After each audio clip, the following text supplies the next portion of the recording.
Alors, je sais pas si vous avez remarqué, mais les gens qui contestent les versions officielles, là, genre sur la pandémie et les vaccins par exemple, eh bien, ces gens-là semblent avoir une sorte de super pouvoir. Ils peuvent utiliser tout un arsenal d'affirmations pour attaquer la version officielle, même lorsque ces affirmations sont contradictoires entre elles. Et cela ne semble pas leur poser problème. La version officielle est comme une statue à faire tomber.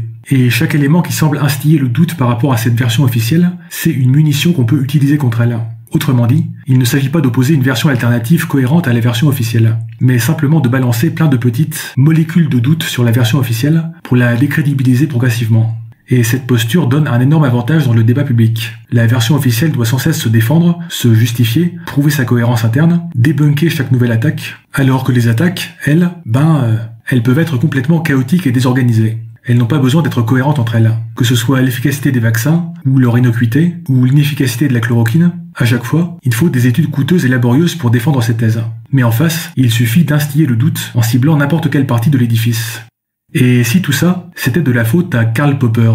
Bon, ok, en fait j'ai menti, on ne va pas parler de Karl Popper, que très peu de gens ont lu, de toute façon. Non, on va parler de ce qu'on pourrait appeler le popperisme naïf, c'est-à-dire la conception que la plupart des gens ont de la science, lorsqu'ils s'y intéressent un peu. Je veux parler de la fameuse idée de science par réfutation.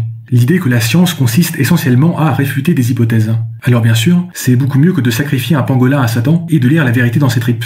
Mais ça a ses limites. Pour une critique très détaillée du popperisme naïf, voir les vidéos de Science for All sur le sujet, lien dans la description. Et lorsqu'on transpose ça dans le débat public, des dizaines de milliers de gens vont pouvoir s'essayer à réfuter la thèse officielle, qui va rapidement saturer sous les attaques. Ce framework tend à placer les scientifiques dans une position essentiellement défensive, ce qui donne un énorme avantage aux attaquants. Alors, que pourrait-on faire par rapport à cela?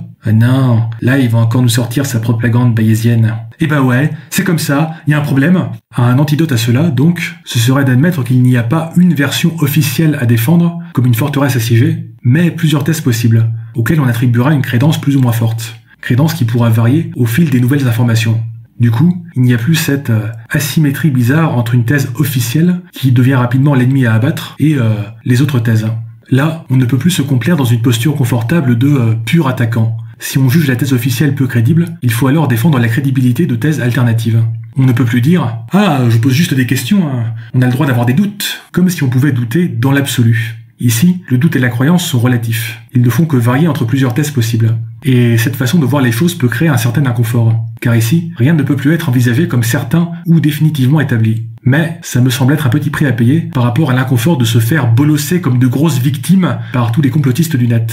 Et à l'échelle de la société, je pense qu'on gagnerait beaucoup à penser davantage en termes de théories multiples et de probabilités. Si vous êtes intéressé par le bayésianisme sous un angle très sceptique/zététicien, il y a récemment eu 2 conférences sur le sujet par Nicolas Martin, pas celui de France Culture, un autre, qui explique tout ça de manière très accessible et en partant de zéro. Les vidéos sont dans la description.